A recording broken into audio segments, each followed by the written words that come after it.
Красота! Это у нас речка называется Катунь. Это у нас речка, да, мы приехали по дороге, ездим, отдыхаем, все так же продолжаем. Заехали на Катунь. Сейчас будем разжигать костер. Так, там тоже люди отдыхают в той стороне. Там тоже люди отдыхают.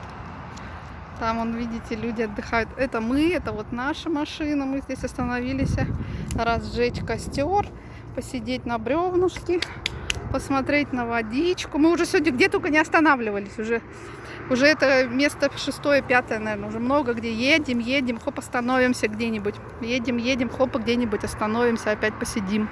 А там вон вертолет летит. Даже, смотрите, попал в объектив вертолет. Ой, как тут хорошо возле речки, потому что сегодня жарко, а возле реки даже прохладненько, хорошо. А там, однако, вдалеке уточки плавают, правда, вон уточка плывет, уточка. Ой, полетела утка, смотрите, ребят, вон она, утка, но далеко, наверное, не видно.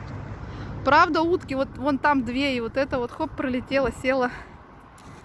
На Катуне тут утки. Речка блестит, река Катунь. Так, сейчас мы будем костерок. У нас уже костерок загорелся. Вот он у нас уже горит, красота. Сейчас будем... О, дым, как я люблю дым. Дым такой вот от огня, как я люблю. Это вообще красота. На речку будем смотреть и на костер. Сейчас еще перекусим. Всем хорошего денечка, ребятки. Тоже ездите, отдыхайте, не сидите дома. Смотрите красоту, если есть возможность. Сейчас мы посидим и поедем дальше.